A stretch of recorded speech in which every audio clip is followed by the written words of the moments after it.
As I've mentioned, my book is inspired by music. The very first poem that started this whole thing happened actually in 2001 in Zenon Park, Saskatchewan. I was supposed to be practicing, I was practicing The Girl with the Flaxen Hair, but I wasn't really that engaged apparently because I wanted to go and write a poem about the girl with the flaxen hair. And Debussy was actually inspired by a poem called La Fille aux cheveux blancs. And so I was inspired by that poem as well, and I left my piano and I went and wrote a poem. I went back to the piano, practiced some more, and over time I thought, wouldn't it be neat to look up all of these preludes and see all of Debussy's influences, because he was actually influenced by many arts. So literature, visual art, architecture, something else, all of them that I'm forgetting right now. Other musicians as well inspired Debussy. So over the course of time, as I grew as a writer and as I explored the project, I studied the works that had inspired Debussy, and I incorporated references to that as well.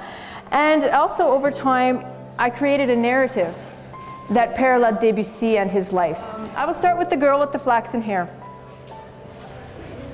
I still remember a time when lark song was free, calm and sweet, without measure, like summer sun moving without heaviness across the sky. It murmurs, now it leaves me to lose myself, the most beautiful deception of all. I remembered what I was going to say. I was going to tell you that I've created a narrative that parallels Debussy's physical condition of his colonoscopy with the narration of a bulimic musician who is suffering very grave consequences of her illness, physical problems intestinally. And so there's a lot of references to bulimia, to intestines, to cancer, but to music and to despair and to hope and the healing that can happen through music. And this relationship is developed between my narrator and Debussy. Sounds and perfumes mingle in the evening air. Now comes the nightly act, a wave of glistening resonances behind the stage. I purge. Exhale like a censer. The food, the harmonies pass between our fingers and mouths. The need for empty intestines binds us. Claude would call it nasty, full of painful after effects and robbed digestion time. Cancer. Tender, I say. Pungent. A melancholy heart, the emptiness of deception of food. Holding back more and more, the truth of what I do is sound and perfume turning in the air. A distant horn call, still further and more restrained. Claude's hands slip from mine. One of my favorites in the Debussy section is this one, Footprints in the Snow.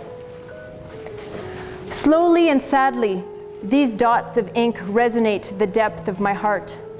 A frozen rhythm for Claude, who walked with me through frosted gardens to January piano lessons at the end of the lane. In front of ivory, our hands thawed. My footprints melted, left puddles on the floor. Now, I slow down, hold back, lose Claude's hands in this eternal winter looming long before us. I was to play the prince he left in the snow.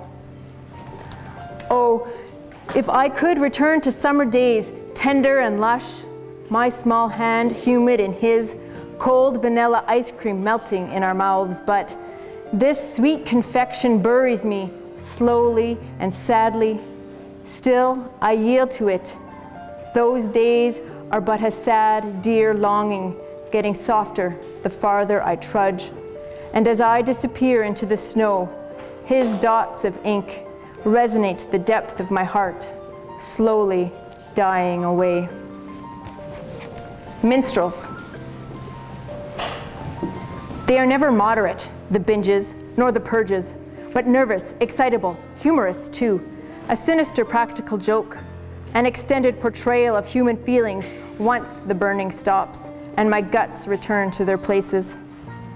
They are mocking punchlines always on the beat, The whimsical illusionist prancing about the screen, pulling bats and skeletons from the air. Teachers and critics drumming, modulate, modulate. Claude's dry smile.